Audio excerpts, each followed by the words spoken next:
चलो बेटा शुरू करते हैं। पहला एक चैप्टर है रिलेशन, ठीक है।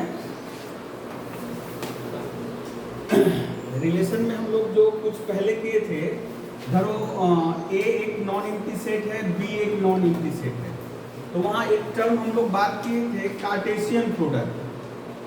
कार्टेशियन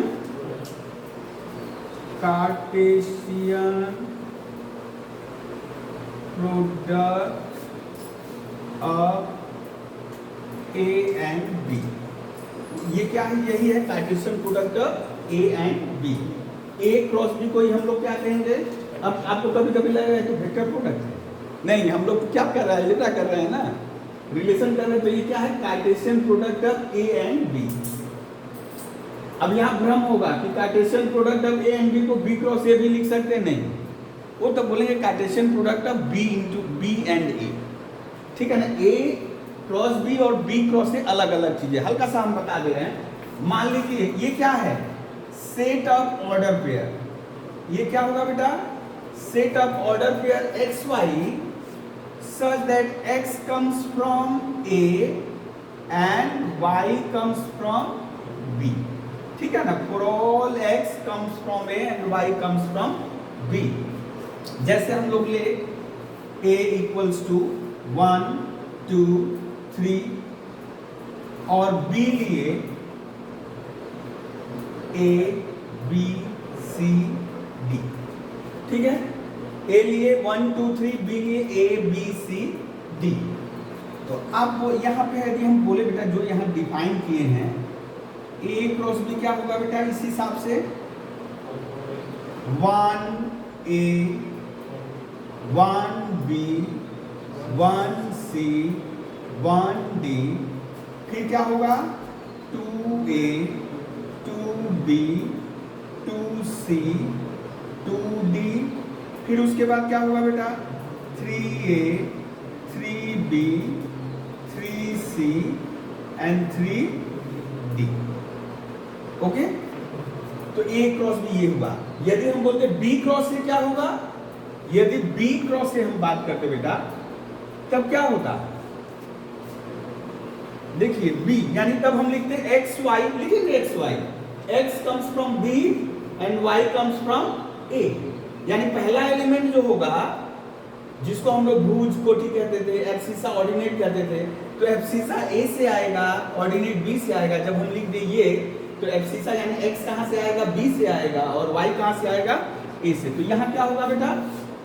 A1 A2 A3, ठीक है, B1 B2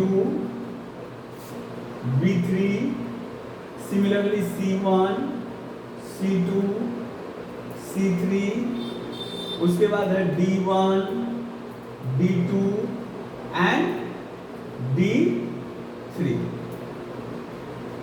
दोनों में एक ही संख्या का एलिमेंट है, उसमें भी 9 है, इसमें भी 9 है ना।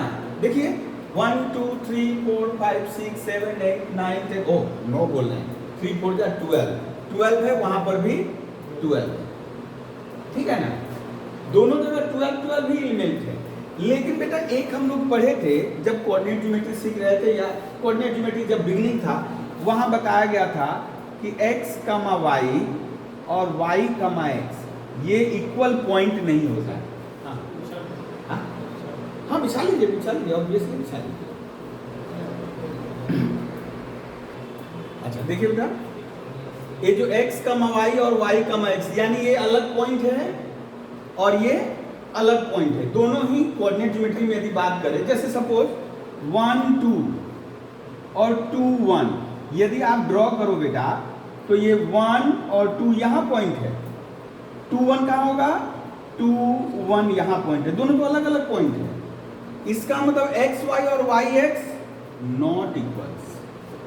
इन जनरल x y और y x बराबर नहीं हो सकते। ये हम लोग जब कोऑर्डिनेट ज्योमेट्री पढ़े थे उसी समय बोल दिया गया, ठीक है। और कॉम्प्लेक्स नंबर में भी देखो ख्याल है, कॉम्प्लेक्स नंबर में भी ऐसे हम लोग कॉम्प्लेक्स नंबर को मान लीजिए a प्लस IB है, और C प्लस ID है, ठीक है। दोनों यदि अलग, यानी दोनों ये किस पॉइंट को रिप्रेजेंट कर रहा है बेटा, A कमा B को, और ये C कमा D को, दोनों ही अलग अलग है। यदि बोल दिया ना दोनों वेक्टर, दोनों कॉम्प्लेक्स नंबर यदि सेम है, यदि सेम है तो बोल रहा था A बराबर C होगा, B बराबर D होगा। और यदि दोनों सेम पॉइंट नहीं है तब ये न तो A C के बराबर होगा न तो B D के बराबर। तो यहाँ चूंकि X और Y दोनों डिस्टिंक्ट हैं, यदि बराबर हो जाएगा तो X और Y सेम हो जाएगा। फिलहाल X को यहां से ले रहा है, Y यहां से ले रहा है, सेम होने का कोई प्रश्न नहीं है, ठीक है ना। जैसे ले 1A और A1 सेम नहीं है। सेम कब होता, यदि यहाँ 1 1 रहता वहां भी 1 1 रहता तो हम लोग बोलते सेम, ठीक है। तो यानी तब हम लोग पा गए कि A क्रॉस B और B cross A in general same नहीं है, दोनों अलग अलग सेट है, दोनों ही अलग अलग सेट है, ठीक है। अब यहां से देखिए, तो जैसे ही पता चल गया दोनों ही अलग अलग सेट है, तो थोड़ा यहां हम लोग अब करें।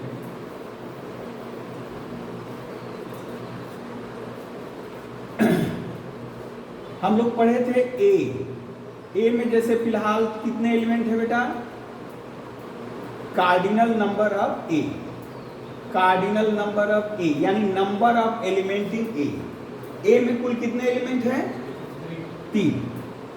तो वहां एक टर्म आता था पावर सेट, क्या आता था बेटा, पावर सेट ऑफ ए। कैसे डिनोट करते थे उसको, P ऑफ ए। ये क्या होता था बेटा, ये क्या होता था, set of all possible subsets of A, set of all possible subsets of A. अच्छा यहां साफ दिख रहा है, कहीं का लाइट आ रहा है, अच्छा जाने दो, ना समझ में आएगा। Set of all possible subset of ए,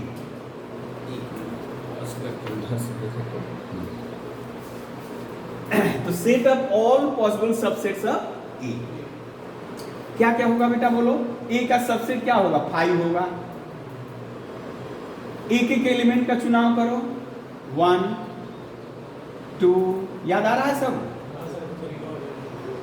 ठीक है। फिर क्या आएगा बेटा, 1 2, दो एलिमेंट लेना है, 1 3, फिर 2 3, ये टोटल ओ, और एक खुद ओ अपने आ जाएगा, क्योंकि प्रत्येक सेट अपना खुद सबसेट है। ये हुआ पावर सेट, ये हुआ बेटा पावर सेट। अब प्रश्न है इसमें कितने एलिमेंट होंगे, हम लोग देख रहे हैं 8 आया है, कहां से 8 आया, थोड़ा सा गौर करें। हमारे पास कुल कितने एलिमेंट है, 3 एलिमेंट है ना, तो थोड़ा कॉम्बिनेशन लगा रहे हैं। 3 में से आपको एक भी नहीं चूज करना है, 3 में से एक भी चूज नहीं करना है, तो कितनी तरह से हो सकता है, 3C0। 3 एलिमेंट में से एक भी एलिमेंट ना लेकर के सेट बनाना है, तो एकमात्र 3C0 हुए, हम धर लिए 3C0 हुए। एक एलिमेंट लेकर, ये जो है एक एलिमेंट लेकर के तो 3C1, 2 एलिमेंट लेकर के 3C2, और तीनों एलिमेंट लेकर के 3C3। अब यदि हम बात करें बेटा टोटल, यानी पावर सेट में कुल कितने एलिमेंट होंगे, 3C0, 3C1, 3C2, 3C3, ये क्या है, 1 + 1 का power 3, binomial expansion. Binomial expansion यहाँ एक्चुअली होता है 1x x² x³, 1x, यहाँ इसके साथ साथ गुणा रहता है, लेकिन x का भी मान क्या है, 1 है। ये एक्सपेंशन आप लोगों को दिखाए हैं, NC0 NC1 NC2 ... plus NCN जोड़ेंगे तो क्या हो जाएगा, 2 to the power n होता था। कैसे, जब हम यहाँ पे लिख दिए 1 + 1 का पावर 3, यानी कितना हो गया बेटा, 2 to the power 3, कितना आया, 8। यानी तो यदि हम बात करें A के सबसेटों की संख्या कितनी है, total number of subsets of A या नंबर ऑफ एलिमेंट इन, यदि हम बात करें total number of subsets of A, अभी यहां इम्प्रॉपर या प्रॉपर की बात नहीं हो रही है, सबसेट की बात हो रही है, या इसी को हम लोग बोलेंगे number of elements in P of A, power set of A. कितना हो जाएगा बेटा? 2 to the power 3 यानी ए, यानी ए में जितना एलिमेंट होगा 2 का पावर उतना कर देंगे, ए में जितना एलिमेंट होगा 2 का पावर उतना कर देंगे, यानी 2 to the power 3। 3 एलिमेंट है तो 3, 4 एलिमेंट रहेगा तो 4, ठीक है। यहां समझना है ये जो ऑल पॉसिबल सबसेट्स, ठीक है, कोई दिक्कत नहीं है। चलिए ये लगा रहने दे रहे हैं। यदि मान लीजिए हम ए बी सी डी ले लेते बेटा, ए बी सी डी, तो यहां पे आता NC0, देख लीजिए, यदि ए बी सी डी लिए रहते, ए बी सी डी लिए रहते इसकी जगह, ए की जगह, तो क्या क्या आता? हम बी लेते ए बी सी डी। तो यदि बोले कि इसके सबसेटों की संख्या कितनी होगी, तो हम लोग फॉर्मूला जानेंगे 2 to the power 4 यानी 16। लेकिन हकीकत कैसे आया बेटा बोलो तो? 4 एलिमेंट में से एक भी नहीं लेना है, यानी ये 5 प्लस 4 में से ऐसे ऐसे कैसे बना जाएंगे 4C1, 2 एलिमेंट ऐसे ऐसे कितने बनाए जाएंगे 4C2, 3 एलिमेंट लेकर 4C3, चारों एलिमेंट लेकर 4C4। यही होता है 1 + 1 का पावर 4 यानी 2 to the power 4, ठीक है। ये सिंपल सा हम लोग जो वहां पे पाए थे ये वाला डिस्कस कर लिया। अब आइए ये लगा रहने दे रहे हैं, ये अभी रहेगा इधर। आइए इधर बात करते हैं। हम लोग बात कर रहे थे रिलेशन, यानी ए क्रॉस, यानी रिलेशन में पहुंचने के पहले इतनी भूमिका थी ए क्रॉस बी को लेकर, जो प्रीवियस हम लोग नॉलेज हम लोग का था सबसेट पावर सेट से जुड़ा हुआ, यहां लगेगा। तो ए क्रॉस बी समझ में आ गया बेटा। तो रिलेशन क्या है? रिलेशन है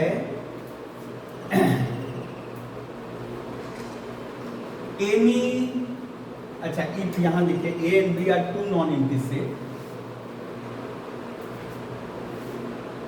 let A and B are 2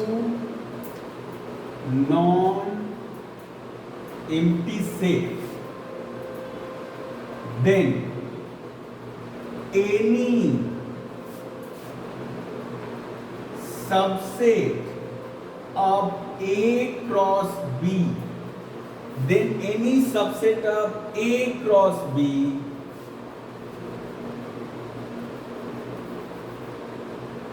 is said to be a relation from A to B। यानी वो जो सबसेट की बात कर रहे थे, जैसे यहाँ सबसेट आया है ना, जो सबसेट आया है, चाहे ये बोले ये बोले ये बोले बोले, तो यहाँ ऐसा ही सबसेट निकलेगा कहाँ से? A क्रॉस B से, A क्रॉस B से। तो इसके किसी भी सबसेट को, इसके किसी भी सबसेट को हम लोग क्या बोल सकते हैं? रिलेशन बोलेंगे। कहां से कहां? फ्रॉम A to B, ठीक है। इसका मतलब जैसे ये कार्टेशियन प्रोडक्ट समझ में आया होगा बेटा, हटा दे रहे हैं अभी फिलहाल के लिए।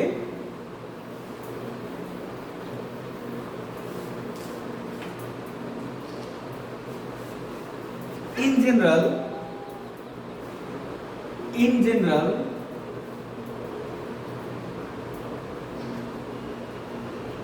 a relation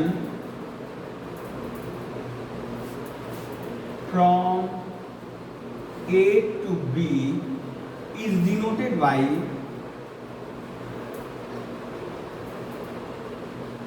क्या बेटा? R, denoted by R और X R Y, ठीक है ना। ये हम लोग अभी R ही लिखे, X R Y हटा दे, डिनोटेड बाई R तो क्या हो जाएगा बेटा, and R is the subset of A cross B. A relation from A to B is denoted by R, और R क्या होगा, subset of A cross B. ठीक है, अब उसी को हम बोल रहे हैं कि जैसे मान लीजिए किताब में आपको देखो, किताब में आपको दिया होगा X और Y करके भी लिखा होगा।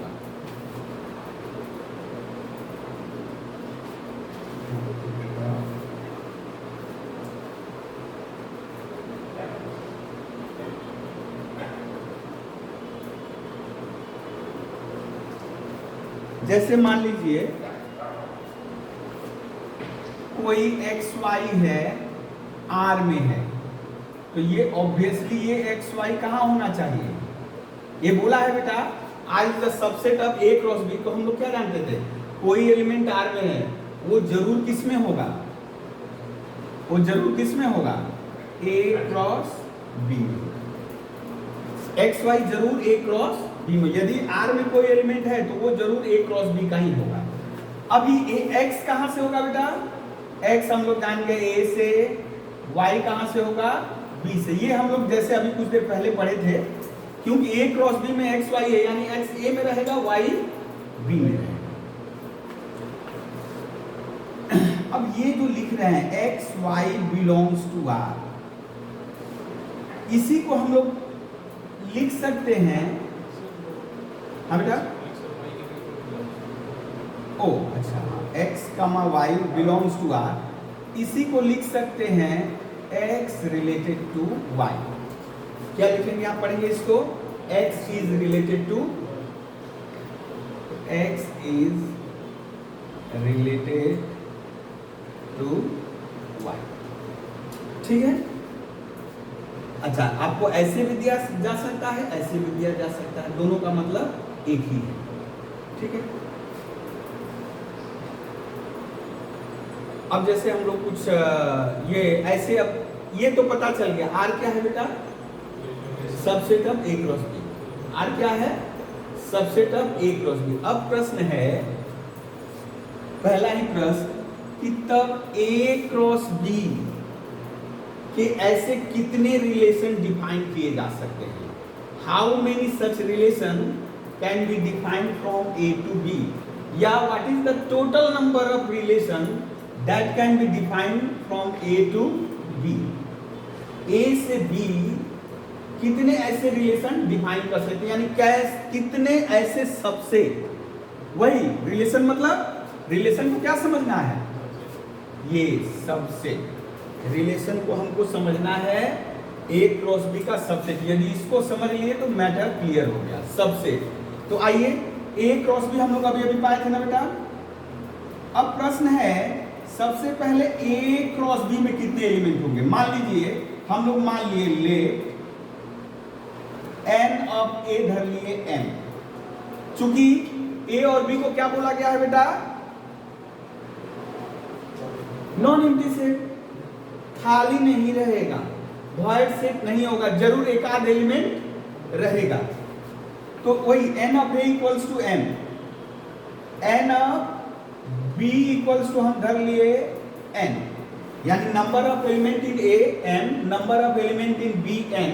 तो आप बता सकते हो बेटा, number of element in A cross B क्या पाए थे, ये हो जाएगा n of A into n of B, that is m into n, n of A m, n of B n। जैसे अभी 3 एलिमेंट था, 4 एलिमेंट था, तो 12 आया था ना, तो m इंटू एन। यानी अभी जाके पता चला कि ए क्रॉस बी में कितने एलिमेंट है, ए क्रॉस बी में कितने एलिमेंट है, m इंटू एन एलिमेंट है। तो अब यदि इसमें m इंटू एन एलिमेंट है बेटा, तो देयरफॉर total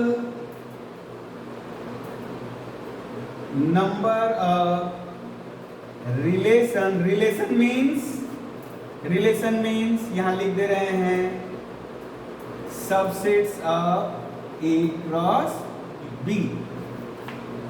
वही चीज आ गया, टोटल नंबर ऑफ रिलेशन यानी total number of subsets relation नीचे आ रहा है, हाँ, फ्रॉम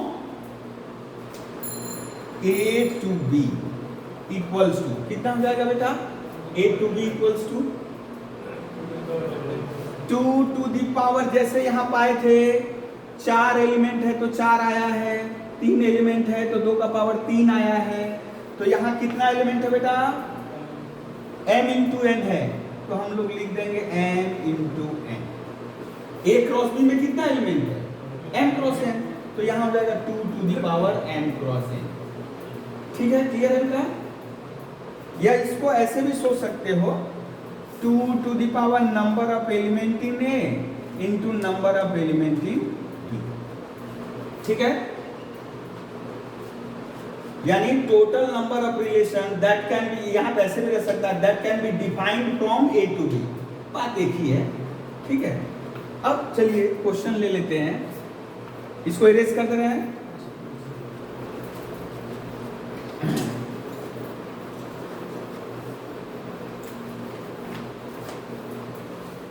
मान लीजिए ए में बेटा, ए में है 1 2 3 जैसे कुछ देर पहले किए थे, बी में है ए बी सी डी, तो कितने रिलेशन डिफाइन कर सकते हैं? तो अभी यानी total number of relation that can be defined from A to B equals to कितना हो जाएगा बेटा? 2 to the power n of A into n of B, या n ऑफ ए यानी 3, n ऑफ बी यानी 4, 3 चौका 12। क्लियर है? मान लो ए में भी 3 एलिमेंट है, बी में भी 3 एलिमेंट है, तो 3 3 का 9, कोई दिक्कत नहीं है। कोई दिक्कत है इसमें?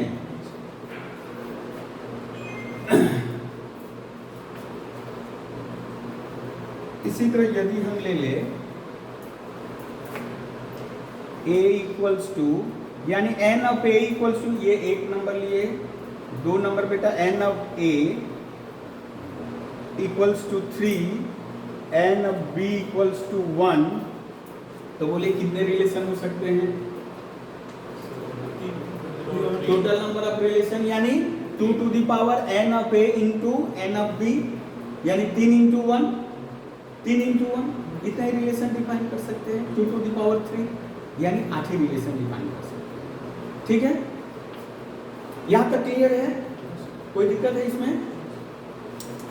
नोट करना बाकी है क्या कुछ? इधर वाला नोट करना बाकी है बेटा? देखो बेटा, मान लीजिए ए है, ए ले लिए 1 2 3, बी ले लीजिए ए बी।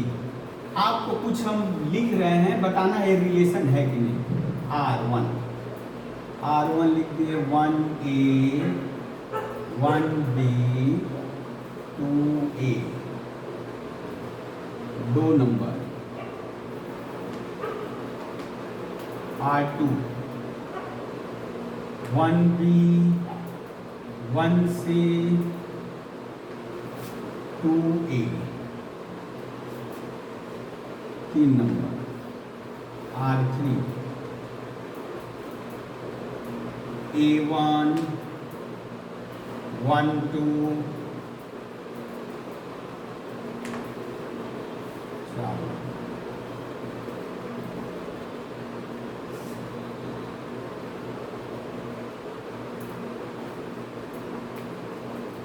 5 नंबर।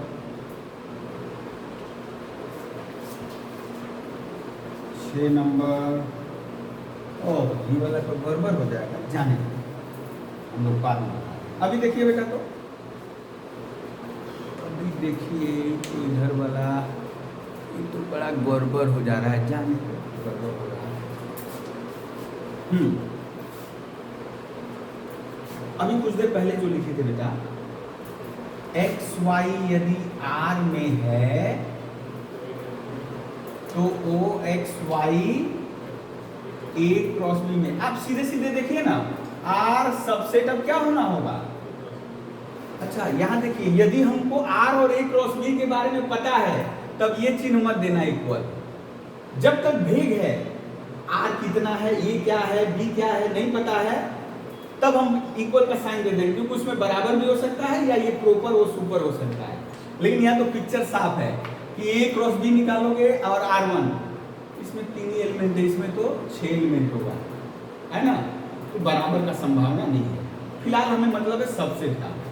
अच्छा 1A, ध्यान से देखना है, 1 यहां से है बेटा और ये A यहां से है, यानी इसको लेकर कोई आपत्ति नहीं, यानी 1A A क्रॉस B का एलिमेंट है, 1B A क्रॉस B का एलिमेंट है, 2A A क्रॉस B का एलिमेंट है, इसमें ये 3 है बेटा, ये 3 है, तो यानी इनमें कोई भी एलिमेंट ऐसा नहीं है जो A क्रॉस B में नहीं है, सब है ना।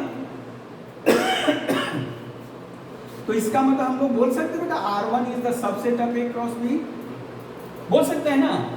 Each and every element of R1 is also the element of A cross. अब A क्रॉस B निकालते हैं ना, मान लो A क्रॉस B निकाल ही दो, अभी अगली स्टेज में हम A क्रॉस B निकाल दे रहे हैं, A क्रॉस B निकाल दे रहे हैं।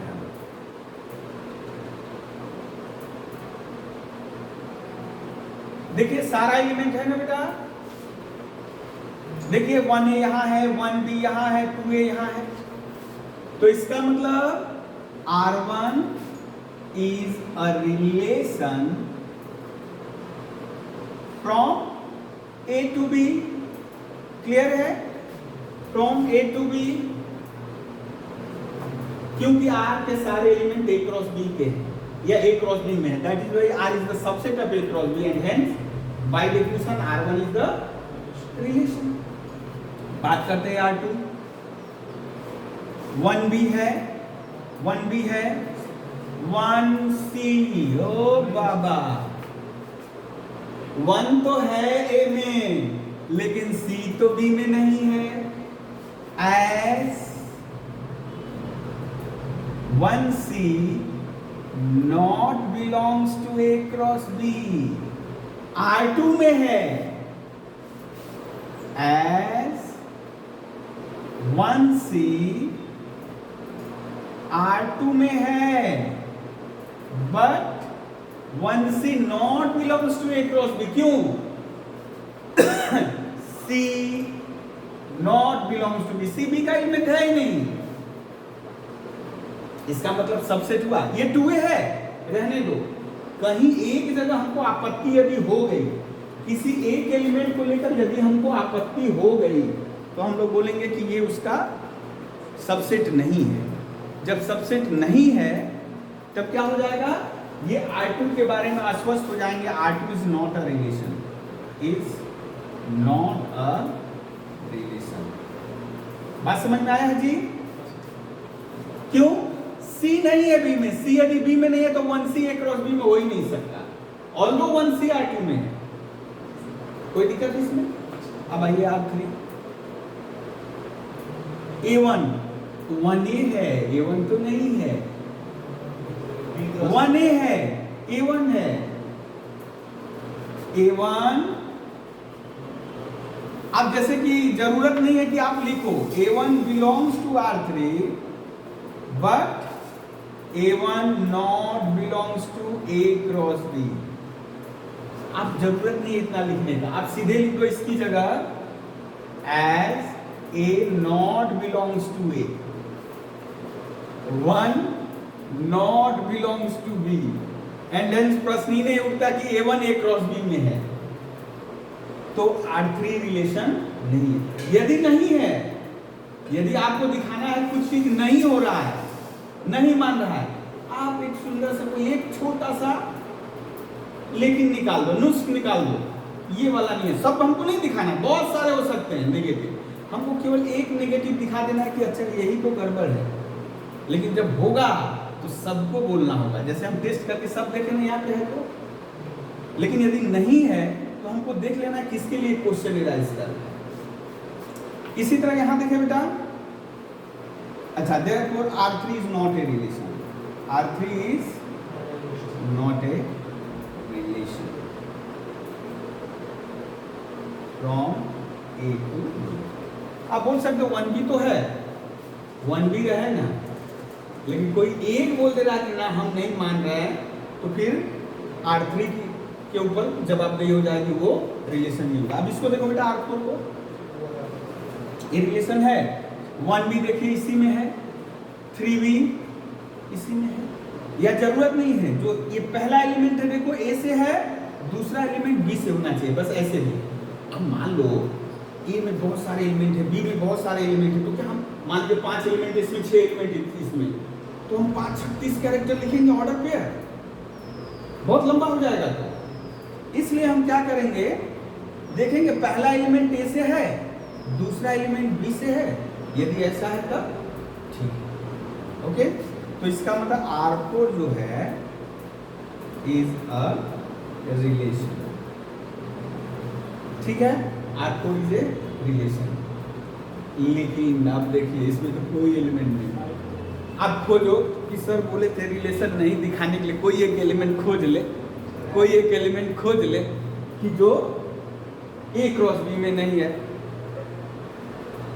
मान लिया एक XY एलिमेंट धर लिए, R में है, जो A क्रॉस B में नहीं है, तो जैसे ही आपने बोला AB, तो इसमें तो एक एलिमेंट हो गया है कि नहीं, एक एलिमेंट हो गया। यहां बस समझ लेना, बाय डेफिनेशन रिलेशन भी क्या है, एक तरह का सेट है ना, रिलेशन भी क्या है, एक तरह का सेट है।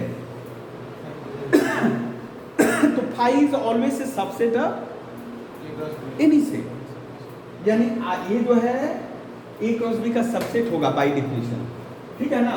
तो R5 इसको कहते हैं वॉयड रिलेशन। अभी हम लोग टाइप पढ़ेंगे वॉयड। ओ बाबा रुको, ये आवाज यहाँ गूंज रहा होगा। तो ये क्या हो जाएगा, वॉयड रिलेशन हो जाएगा, ठीक है। अब कुछ टाइप हम लोग पढ़ेंगे। मान लीजिए पहले बेटा जैसे A लिख रहे थे 1 2 3, हम बोल रहे हैं रिलेशन। अच्छा, यदि हम बोले A क्रॉस A बोले बेटा, तब क्या होगा बोलो तो, 1 1 1 2 1 3 2 1 2 2 2 3 3 1 3 2 3 3, यानी कुल कितने एलिमेंट हुए जो पहले जान रहे थे। Number of element in A cross A क्या हो जाएगा बेटा, number of element 2 to the power number of element in A into number of element in A, यानी स्क्वायर कर देना है। तो 2 का पावर 3 3 का 9। ओह हाँ, गड़बड़ कर दिए जी, गड़बड़ कर दिए, एन ऑफ A हम लोग सबसेट वाला कर दिए, यानी 3 गुणे 3 कितना हो गया 9, ठीक है। तो अब यहां पर भी देख रहे हो, इसका भी तो सबसेट हो सकता है, यानी B की जगह कौन बैठा हुआ है, A ही बैठा हुआ है, B की जगह A ही बैठा हुआ है। तो इसके सबसेट को क्या कहेंगे, रिलेशन तो ऑब्वियसली कहेंगे। जैसे वहां बोले थे relation from A to B, क्या बोले थे, relation from A to B। अब क्या बोलेंगे, relation from A to A, या हम लोग जैसे बोल रहे थे any subset of A cross A is said to be a relation, बोल रहे थे हम लोग पहले क्या, from A to B, लेकिन अभी बोलेंगे relation on the set A, relation on the set A। इसका मतलब यदि ये from A to B नहीं दिया तो घबराना नहीं है, relation define on A set भी दिया हुआ है। बात देखिए A क्रॉस A का सबसेट, ठीक है ना। तो रिलेशन ऑन ए सेट, ये क्या हुआ बेटा, रिलेशन ऑन ए सेट, ठीक है, हम लोग जितने भी डिफरेंट टाइप ऑफ रिलेशन पढ़ेंगे सब ये रिलेशन ऑन द सेट एक ही सेट के ऊपर करेंगे।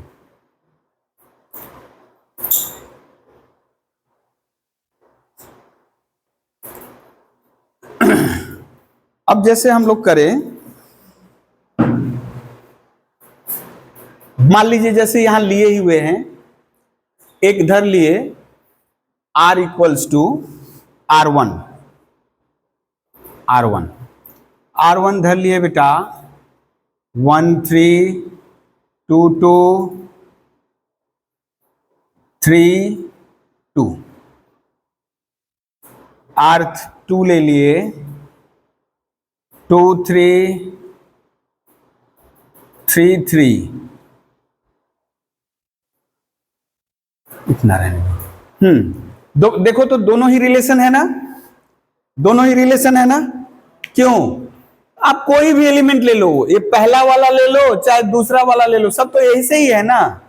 यदि कहीं चुपके से हम 4 लिख देते, कहीं एलिमेंट 4 लिख देते, अब तो आपको ए और बी दोनों में नहीं खोजना है, केवल देखो कि जितने भी कैरेक्टर लिखे हुए हैं सब ए सेट से ही हैं। यदि ए सेट से हैं तब तो रिलेशन है। यदि कहीं चुपके से 4 लिखा गया है या इसके अलावे कोई और लिख दिए हैं तब वो रिलेशन नहीं होगा ऑन द सेट ए। यानी R1 is the relation on the set A, R2 is also the relation on the set ए। ठीक है, अभी थोड़ा सा हम लोग जानेंगे domain of a relation, domain of a relation.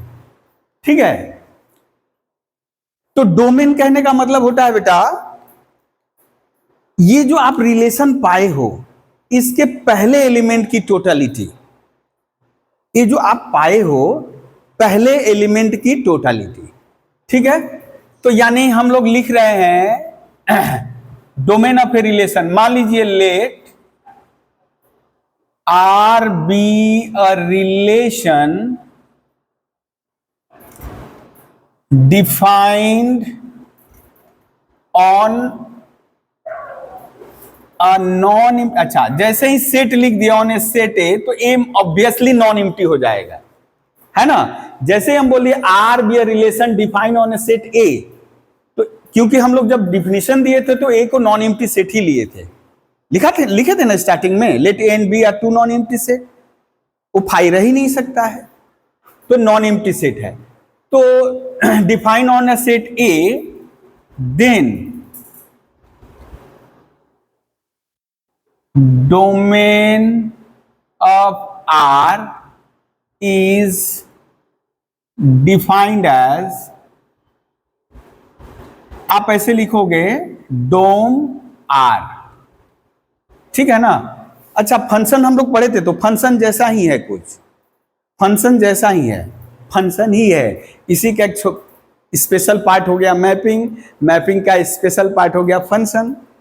ठीक है ना। तो डोमेन आर क्या हो जाएगा बेटा, totality of x such that जितने भी एक्स वाई आर में हैं, जितने भी एक्स वाई आर में हैं, जितने भी एक्स वाई आर में हैं, उनके पहले एलिमेंट की टोटलिटी को क्या कहते हैं बेटा, डोमेन ऑफ आर कहते हैं। आइए तब लगे हाथ एग्जाम्पल कर ले। यहां एक लिखे हैं बेटा, यहां क्वेश्चन लिखे हैं, इस हिसाब से डोमेन ऑफ R1 कितना हो गया बेटा,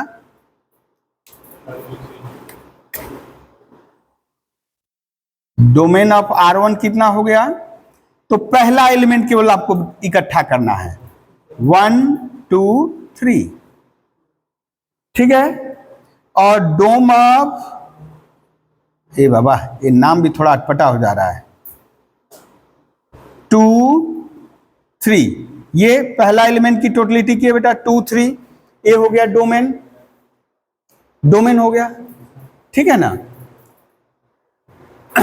अब यहां जैसे हम यहां फिलहाल के लिए, चूंकि बाद वाला हमारा सब ए ही पे होगा इसलिए लिख दे, लेकिन यदि ए क्रॉस बी लिखते, R be a relation defined from A to B, then domain of R is denoted by this, defined as x, x y belongs to R, ठीक है ना।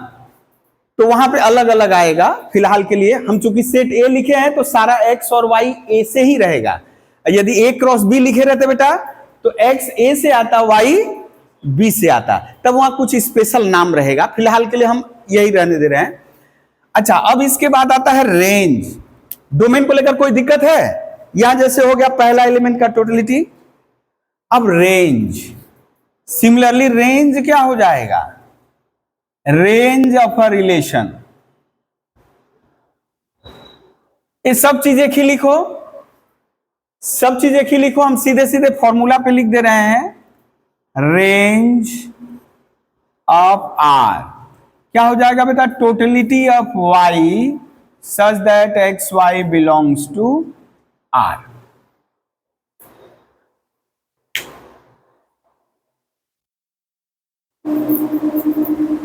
ठीक है, तो यहां देखिए, यदि इसका एग्जांपल करना चाहे बेटा रेंज का, तो यहां से बोलिए तो रेंज ऑफ R1 कितना हो जाएगा बेटा? किसका टोटलिटी बोल रहा है? सेकेंड एलिमेंट का, 3 2 2, तो 3 2 ही हुआ, 3 2 हुआ। ठीक है, और यहां पे क्या हो जाएगा? रेंज ऑफ R2 केवल और केवल 3 हो जाएगा। ठीक है, कोई दिक्कत है इसमें? तो ये हुआ डोमेन और रेंज, यानी पहला एलिमेंट लेंगे उसका टोटलिटी करेंगे हो जाएगा डोमेन, और दूसरे एलिमेंट का टोटलिटी करेंगे हो जाएगा रेंज। ठीक है, inverse relation, inverse relation.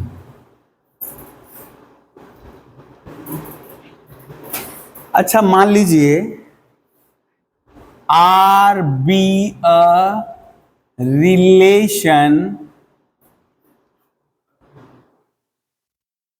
Defined on A set ए। यदि ए क्रॉस बी दिया रहेगा वो भी कर सकते हो, जैसे हम अभी इन जनरल कर दे रहे हैं, दोनों लिख देंगे। Defined from A to B लिख दे रहे हैं अभी, from A in general, then inverse of R is denoted by बेटा, डिनोटेड बाई आर इनवर्स। किससे दर्शाएंगे हम लोग? R inverse, and defined as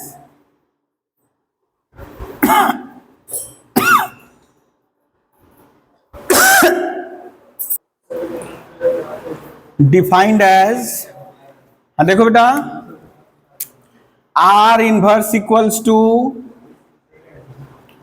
Y x such that x y belongs to R. ठीक है, जो जो एक्स वाई आर में है हम उसको क्या कर देंगे? उल्टा कर देंगे, ऑर्डर पेयर उल्टा कर देंगे। ठीक है ना। अच्छा, जैसे हम यहां किए फ्रॉम ए टू बी, यदि यही चेंज कर दे हम, R be a relation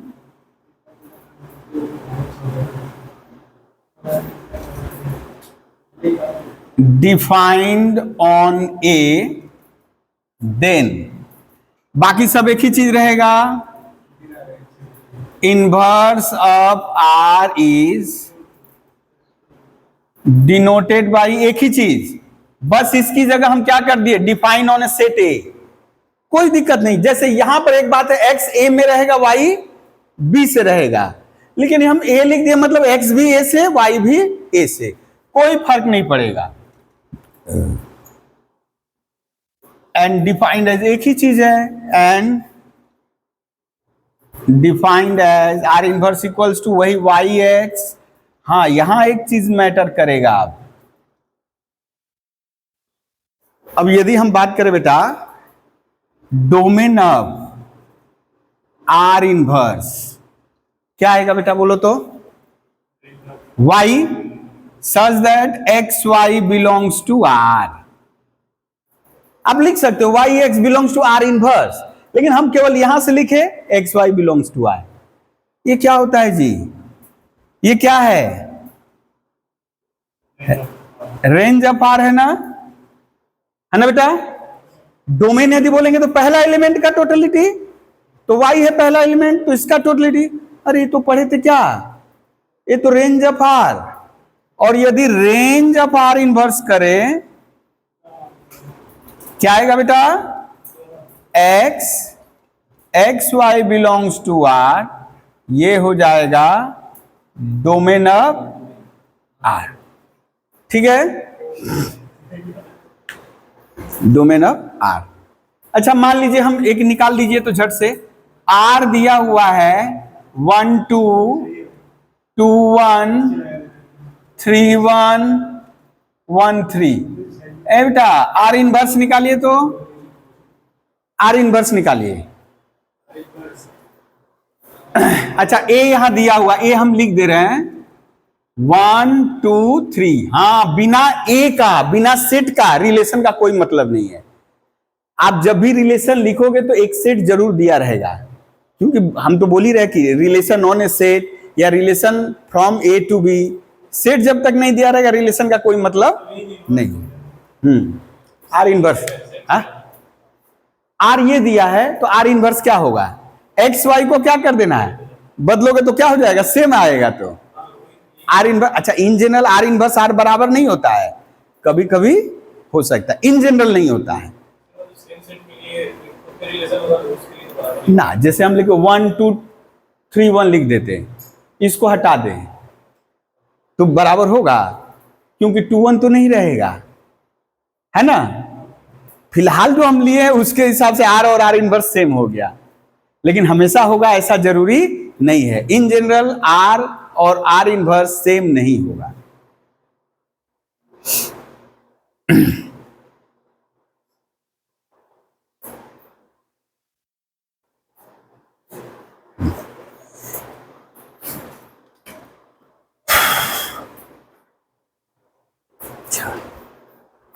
types of relation, ठीक है,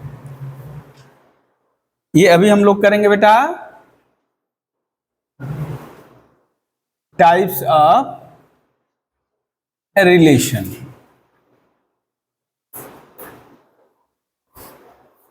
पहला है वॉइड रिलेशन। ठीक है, पहला जो होगा बेटा वॉइड रिलेशन।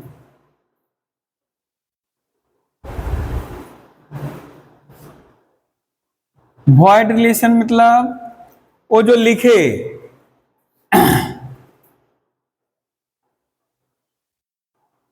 आर हम लिए, मान लीजिए ए है एक सेट है 1 2 3, आर लिए हैं क्या है? Are be a relation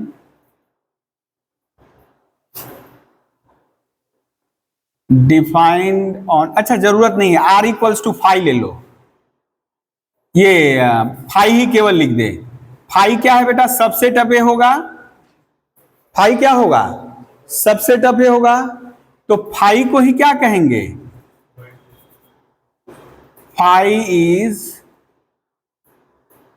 known as void relation. ठीक है, phi is known as void relation. यदि कहीं मान लो ए दिया है और यदि ऐसे दे दे, पूछ रहा ये रिलेशन है कि नहीं है, लेकिन यदि ऐसे दे दे तब मत बोलना, तब मत बोलना, हो भी सकता है नहीं भी हो सकता है। ठीक है ना। फिलहाल के लिए ये जो फाई है ये वॉइड रिलेशन है। दूसरा number universal relation.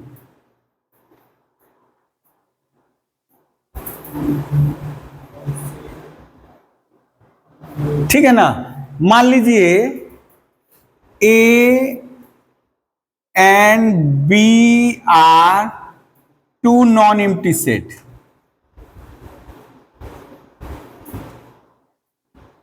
Then A cross B क्या होता है बेटा? सबसेट ऑफ इटसेल्फ होता है ना। ए क्रॉस बी क्या होता है? सबसेट ऑफ इटसेल्फ होता है। तो इसी ए क्रॉस बी को क्या कहते हैं? Is known as universal relation. ठीक है, यानी जो सुपर सेट है वही क्या हो जाएगा? यानी इम्प्रॉपर, जिसको हम लोग बोलते हैं इम्प्रॉपर रिलेशन इज, वो यूनिवर्सल रिलेशन हो जाएगा। अब इसके बाद है यानी यदि हम लिख दे बेटा या नोट में A cross A is the, sorry, यदि केवल एक ही सेट दिया रहता तो A cross A is the subset of A cross A. ठीक है ना? हाँ, तो इसको हम लोग कहेंगे यूनिवर्सल रिलेशन, इसको भी कहेंगे। हम इन जनरल बोले हैं, ए क्रॉस बी बोले थे इसीलिए ए क्रॉस बी यहां बोल दिए। यदि एक ही सेट है, कोई रिलेशन है ए के ऊपर डिफाइंड है, तो यूनिवर्सल रिलेशन हम लोग क्या बोल सकते हैं? ए क्रॉस ए। ओके, अब आते हैं आइडेंटिटी रिलेशन। आइडेंटिटी रिलेशन, अच्छा, अब जितने भी मैक्सिमम रिलेशन होंगे वो रिलेशन ऑन सेट होंगे। ये थर्ड नंबर हम लोग करेंगे। Third number identity relation. अब जितने भी रिलेशन होंगे बेटा, ए क्रॉस बी नहीं, ऑन द सेट ए, केवल एक ही रहेगा, ए क्रॉस ए, है ना। हम धर लिए let A be a non empty set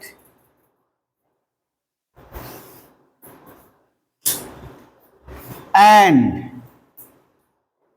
are be a relation. बाबा इसका खुराक कम हो गया। डिफाइंड ऑन ए एज, अब देखिए मैटर चेंज हो गया है थोड़ा। अच्छा, नाम से ही थोड़ा सा आपको जो लिखेंगे नाम से ही पता चल जाएगा।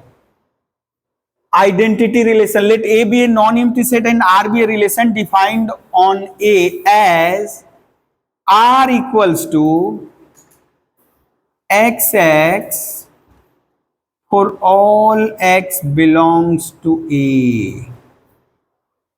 क्या बोल रहा है बेटा? इस आर, obviously R is the subset of A cross A होगा, रिलेशन है तो ए क्रॉस ए का तो सबसेट होगा। लेकिन ये क्या ऐसा रिलेशन है जिसमें यहां जो रहेगा यहां पर भी वही रहेगा, आइडेंटिकल। आइडेंटिकल, इसीलिए आइडेंटिटी है, यहां जो रहेगा यहां पर भी वही। अब समझो कि यदि ए में 1 2 3 है तो यहां क्या क्या रहेगा? 1 1, यानी ए में जितने एलिमेंट है सबका आइडेंटिकल मौजूद होगा। 1 1 2 2 3 3, यदि 4 है तो 4 4। Okay, then R is known as identity relation on A. अच्छा, it is simply denoted by, it is simply, इसको आई ए से डिनोट करते हैं, यानी आर की जगह हम लोग क्या लिखेंगे? I A. आर की जगह क्या लिखेंगे? I A, identity relation on A. Identity relation on A यानी ये x comma x for all x belongs to A. जैसे इसका एक एग्जांपल ले, इसका एक एग्जांपल ले, ए ले लिए बेटा example A B C D. ठीक है, तो आइए क्या होगा बेटा? आइए ए ए बी बी सी सी। हाँ, अब इसके अलावा और कुछ नहीं रहेगा, इसके अलावा और कुछ नहीं रहेगा। यहां जो वही, यानी ये जो डबलेट, ठीक है ना, डबलेट रहेगा। यहां जो यहां पर भी वही, यहां पर जो यहां पर भी वही, यहां पर जो यहां पर भी वही, यानी इसमें जो जो एलिमेंट है सबका डबलेट यहां मौजूद रहेगा।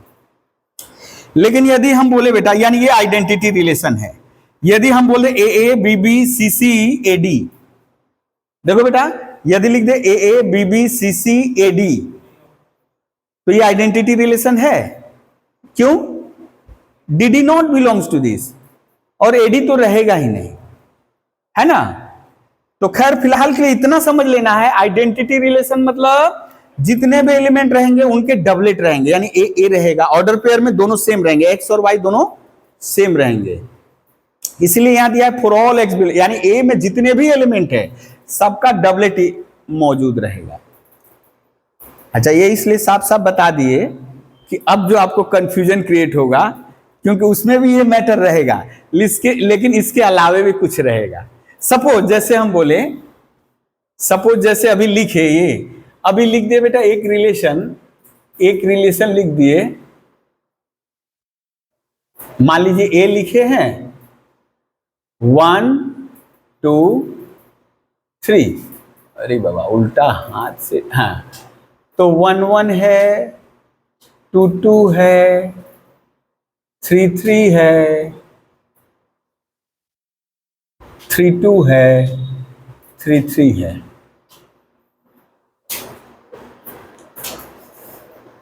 ये तो आपसे यदि बोला जाए ये आइडेंटिटी रिलेशन है, तो यहां साफ साफ बोला गया है केवल एक्स एक्स रहेगा। आइडेंटिटी रिलेशन जब बोला गया था क्या बोला गया बेटा? केवल और केवल एक्स एक्स रहेगा, ठीक है ना। लेकिन यहां तो ठीक है एक्स एक्स है, उसके बीच में 3 2 भी ढुक गया है, तब ऐसे रिलेशन देखो, इसमें जितने एलिमेंट है 1 1 2 2 3 3 सब है, यानी सबका रिफ्लेक्शन है, सबका रिफ्लेक्शन है, उसके अलावा भी कुछ आ गया है। तो ऐसे रिलेशन को कहते हैं, ऐसे रिलेशन को कहते हैं रिफ्लेक्सिव। कैसा रिलेशन बेटा? रिफ्लेक्सिव रिलेशन, रिफ्लेक्सिव रिलेशन, ठीक है ना। तो लिखिए R be a relation defined on A set A, R be a relation defined on A set, अच्छा लेट करके लिख दे, let R be a relation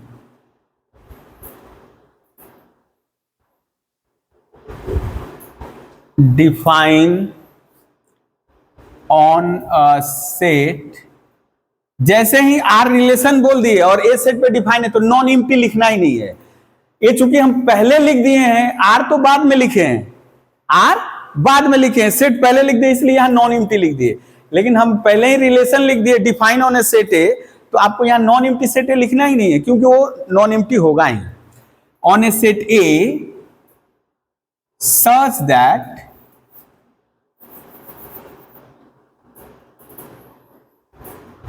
XX belongs to R for all X belongs to A।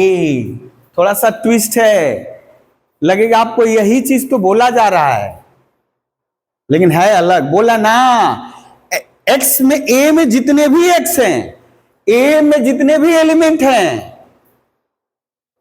उनका doublet are में जरूर रहेगा, उनका doublet are में जरूर रहना चाहिए।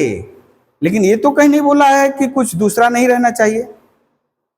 आप बोलोगे यहां भी तो नहीं बोला है, यहां साफ साफ बोल दिया, घेर दिया है ना, बाउंड्री दे दिया है कि ये कैसा ऑर्डर पेयर? डबलेट। इसमें केवल डबलेट यानी x x 1 1 2 2 3 3 A A B B C C यही रह सकता है। लेकिन यहां तो कोई बंदिश नहीं है। हाँ, ये लगा कि जो ए में एलिमेंट है उसका डबलेट आर में होना चाहिए, then R is said to B a reflexive reflexive relation on A, नीचे लिख दे एग्जाम्पल। ए दिया हुआ है 1 2 3। अब हम एक नंबर लिख रहे हैं R1 1 1 1 2 2 2 2 3 3 3। दो नंबर लिखे, बहुत ज्यादा लिखाई हो जा रहा है थ्योरी के साथ साथ ना। 1 1 2 2 3 3 3 1। अच्छा 3 1 कर दे, 3 3 कर दे। तीन नंबर R3 1 1 2 1 3 3। हाँ, अब बताइए बेटा, इसमें से प्रत्येक रिलेशन है। क्यों? क्योंकि एक ही सेट लिए हैं, बी तो लिए नहीं है, तो जितने भी एलिमेंट यहाँ एक्स वाई दिख रहे हैं सब ए से हैं, सब रिलेशन है। अब जानना है रिफ्लेक्सिव है कि नहीं, आइडेंटिटी तो नहीं है। इसके बारे में बात करें, 1 1 है, 2 2 है, 3 3 है, इसके अलावे भी है, ठीक है ना। अच्छा उसको भी ले लें, चौथा नंबर उसको भी ले लें, यहीं पे डाल लें, यहीं पे डाल लें, और चौथा नंबर ले लें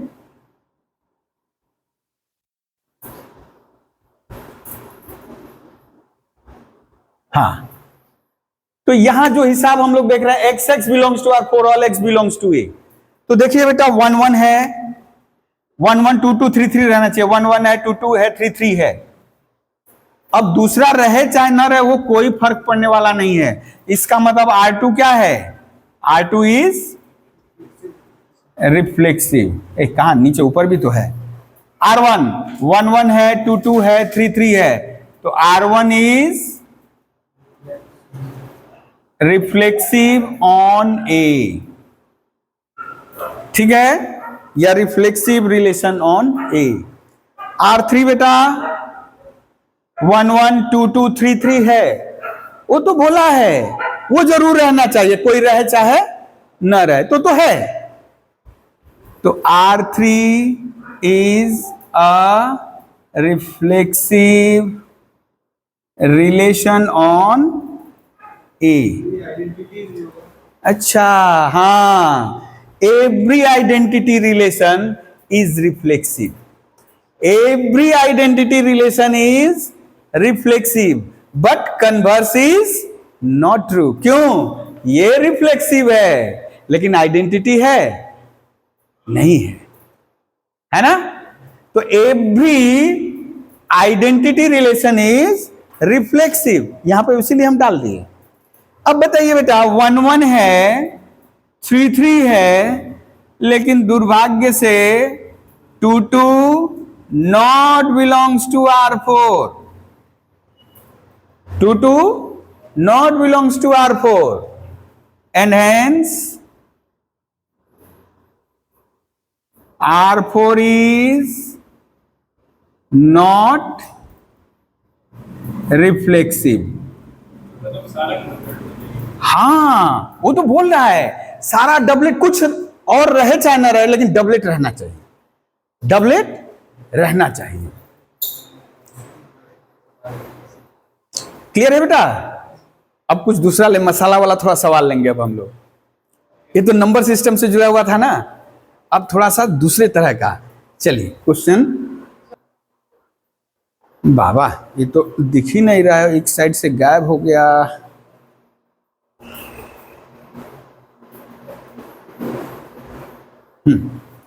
अभी देखते हैं बेटा, एक ले रहे हैं क्वेश्चन।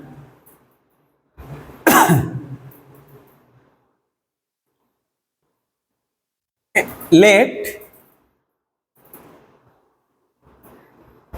ट्रायंगल, देखो तो बेटा ये क्या है, triangle.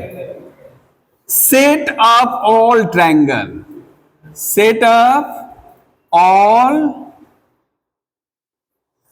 Triangles in a Euclid plane. Euclid plane मतलब यूक्लिडिशियन, यानी जो हम लोग ज्योमेट्री पढ़ते हैं ना, यूक्लिड है। यूक्लिड मतलब उसका माने उसको श्रेय दिया गया था, वही सब किया है। भले हम लोग कितना भी गुणगान कर ले कि हम लोग को तो पहले से है, लेकिन सारा लेकर चला गया यूक्लिड। ठीक है ना, यूक्लिड ज्योमेट्री। यूक्लिड प्लेन यानी सीधा सीधा प्लेन के एक समतल के ऊपर, त्रिभुज क्या है, समतलीय आकृति है। तो एक प्लेन पे जितने भी ट्रायंगल आप ड्रॉ करो, जितने भी तरह के ड्रॉ कर सकते हो, सबका कलेक्शन है ये, सबका कलेक्शन है ये। Set up all triangles in a Euclid plane and R be a relation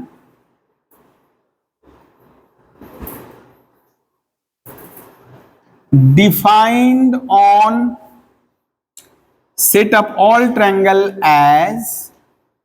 अच्छा देखिए, हम अभी एक लिख रहे हैं क्वेश्चन, आपको अलग तरह से भी दे सकता है। जैसे अभी लिख रहे हैं एज आर, हम तो आपको ऐसे बताएं, यानी दो ट्रायंगल लिए, एक है ट्रायंगल 1, एक है ट्रायंगल 2, एक है ट्रायंगल, एक order pair, such that triangle 1 is congruent to triangle 2, triangle 1 is congruent to triangle 2। हम ऐसे दो ट्रायंगलों का ऑर्डर पेयर ले रहे हैं जो कि क्या है, सर्वांग सम है। सर्वांग सम त्रिभुजों का जो ऑर्डर पेयर है, तो सब तो इसी का सबसे, इसका यदि हम मान लो क्रॉस करें, त्रिभुज क्रॉस त्रिभुज का कार्टेशियन प्रोडक्ट ले, सब तो उसी के मेंबर होंगे ना, तो ये ऑब्वियसली रिलेशन है। अब आपको प्रूव करना, अच्छा यही चीज जो बोल रहे थे ऐसे भी देगा बेटा, देखो डिफाइंड एज, ये ऐसे डेल ट्रायंगल 1 ट्रायंगल 2 इंप्लाइज, ये इतना ना लिख करके ऐसे लिख सकता, ऐसे भी दे सकता है। डिफाइंड एज की जगह हम जैसे ये लिखे हैं ना, वो ऐसे देगा, delta 1 triangle 1 triangle 2, triangle 1 is related to triangle 2। कैसे, triangle 1 is congruent to triangle 2। Triangle 1 और ट्रायंगल 2 क्या है, सर्वांगसम है, सर्वांगसम का चिन्ह है। यहां सदृश्य का चिन्ह भी हो सकता है, कोई बात नहीं, वो भी एक सवाल है। तो आपको प्रूफ करना है या examine whether it is reflexive और not, examine whether it is reflexive और नॉट। ठीक है ना, यह हम यहां लिख ही दे रहे हैं, प्रूफ लिखिए, proof that R is reflexive on set of triangle R, so that R is reflexive, so that R is reflexive, so that R is reflexive।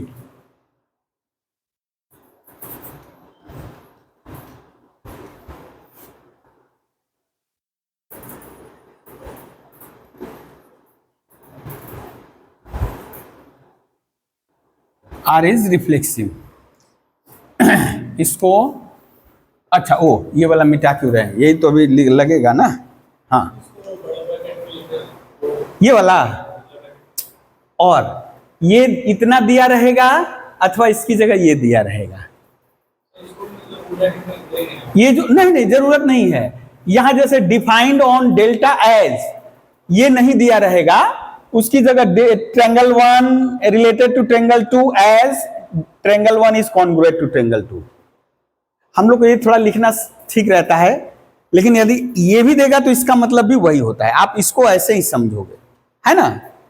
यानी यदि ट्रायंगल 1 रिलेटेड टू ट्रायंगल 2, तो बता रहा है कि triangle 1 is congruent to triangle 2, वो जो बोल रहा है। आर इज रिफ्लेक्सिव, देखा जाए बेटा प्रूफ इसका किया जाए, तो रिफ्लेक्सिव दिखाने के लिए क्या दिखाना होगा, हमको दिखाना x x belongs to R for all x belongs to A. ठीक है, ठीक है बेटा। तो हम लोग धर लिए लेट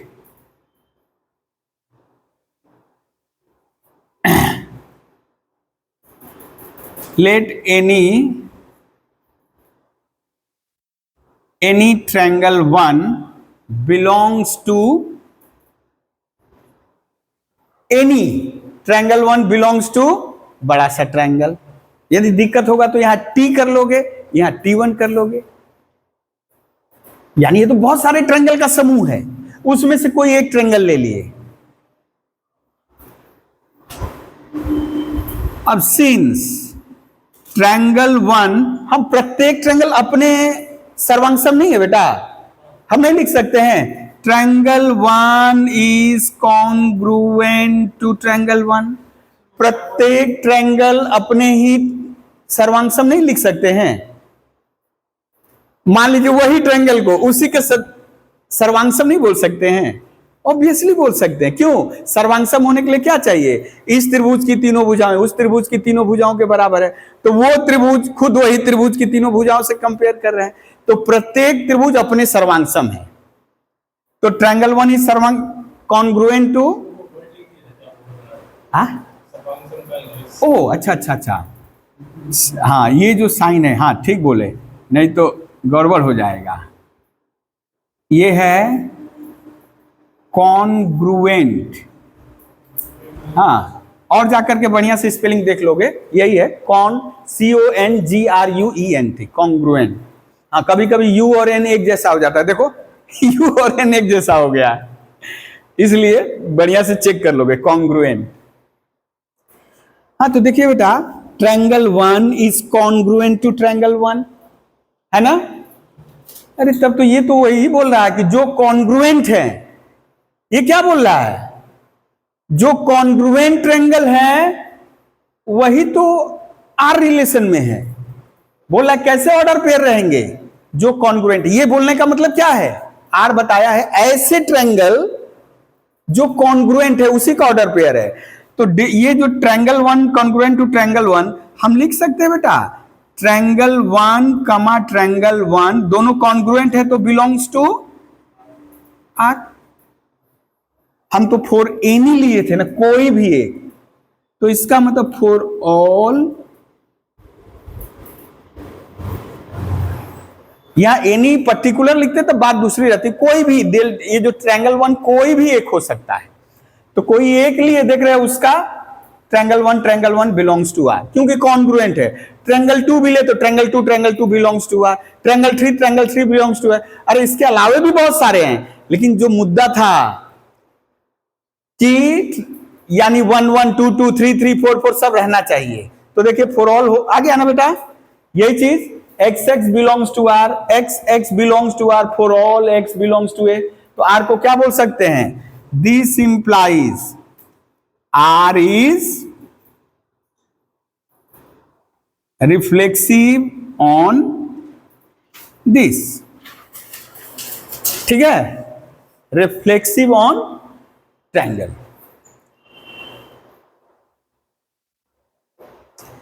फिर से यही क्वेश्चन लिख लो, क्वेश्चन यही रहेगा। अब यहां देखो हटा दिए बेटा, ये हटा दिए, ये किसका सिंबल है? सिमिलर, सदृश्य। अब किसका साइन हो गया? सिमिलर। सिमिलर जैसे हम बोले, ये देखिए ये ट्रायंगल, अब ये सर्वांगसम नहीं है, कॉन्ग्रुएंट नहीं है, लेकिन ये एंगल बराबर ये एंगल, ये एंगल बराबर ये एंगल, और ये एंगल बराबर ये एंगल, तो समान कोणिक हुआ, इक्विएंगुलर हुआ। अब इक्विएंगुलर होने से करस्पॉन्डिंग साइड्स आर प्रोपोर्शनल, यानी इस और इस साइड का रेशियो, इस और इस साइड का रेशियो, इस और इस साइड का रेशियो क्या होगा? सेम होगा, उसी को कहते हैं प्रोपोर्शनल, ठीक है ना? तो खैर यदि ये सिमिलर है तो कोई भी ट्रायंगल बेटा अपने तो सिमिलर होगा ही, एकदम एक ही तरह कर लो, एकदम एक ही तरह कर लो।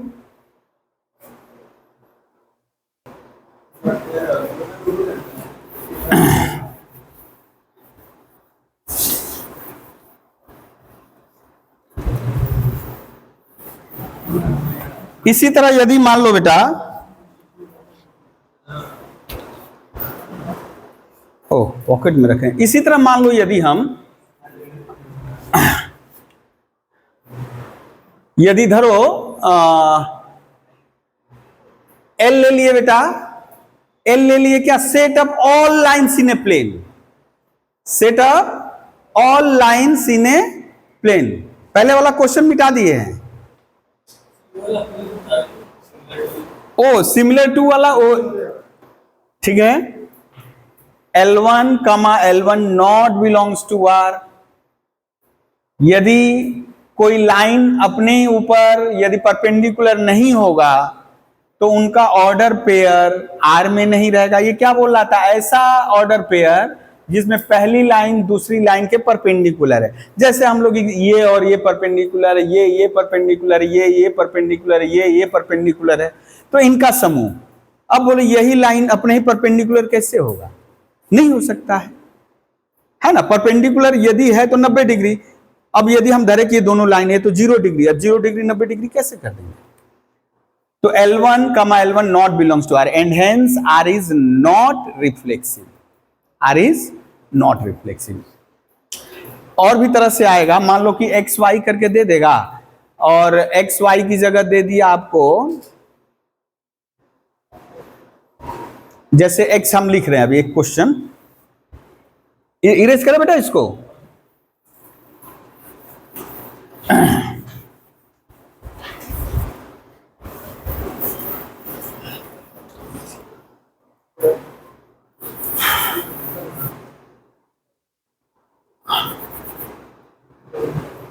एन ले लिए, अच्छा एन अभी नेचुरल, अच्छा आर ले लिए, आर आर।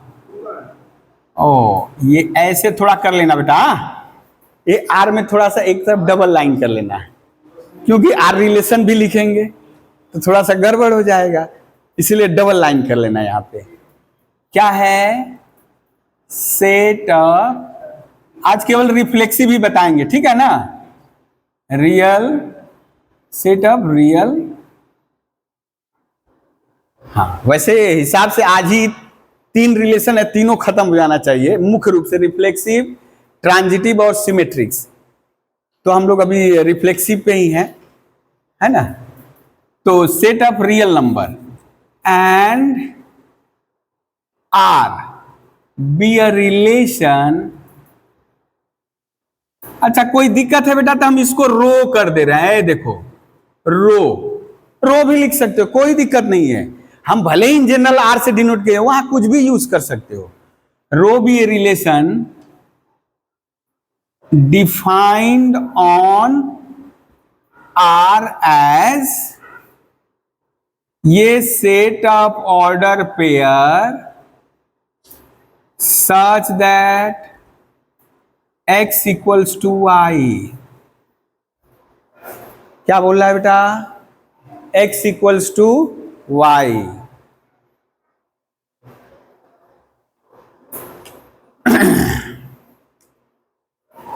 तो बोल रहा है so that rho is reflexive, so that. अच्छा इसी को यदि दूसरे लहजे में क्या बोलेगा बेटा, यदि इतना नहीं लिखा रहेगा तो इसकी जगह क्या लिखा रहेगा, और x rho y implies x equals to y, x equals to, बाबा ये कहां रगड़ा गया काजी, ये पूरा भोथरा हो गया, गड़बड़ हो गया।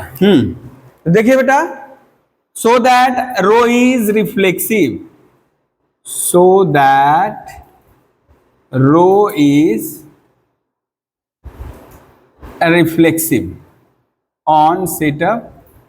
अब देखिए बेटा, कोई बोल रहा है कि एक्स और वाई दोनों बराबर है, एक्स ऐसा ऑर्डर पेयर जिसमें एक्स और वाई दोनों बराबर है ना।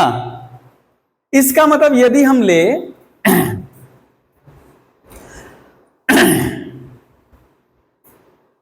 मान लीजिए हम लिए x1 y1 लिए, सपोज x1 y1 लिए, लेट जैसे लिखे।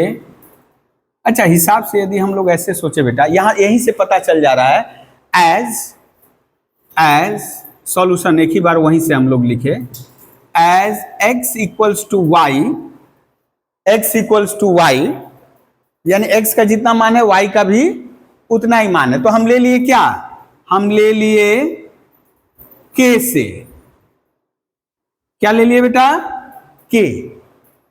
ले लिए के, तो के क्या होगा, के भी तो रियल नंबर है ना, के भी क्या है, रियल नंबर है। और ये तब इसका मतलब के क्या हो जाएगा, यानी यदि x y belongs to R है, x y belongs to R है बेटा, हम लोग x बराबर वाई बराबर के ले लिए, बोल दिया x बराबर वाई बराबर के हम मान लिए, तो x का भी मान के, y का भी मान, यानी x y बराबर के। तो के कहां है, r में है ना, x y r में है मतलब के r में है, बोला ना x y r में है मतलब के r में है। अब के r में है for all k belongs to r, देखिए यहां k belongs to r, for all k belongs to r, यही तो डिफिनेशन था ना, x बिलोंग्स टू r, ओ r नहीं क्या है, rho, for all k belongs to r, तो therefore this is reflexive on r। ठीक है, आज यहीं पे छोड़ रहे हैं बेटा तब, हाँ आज इतना ही।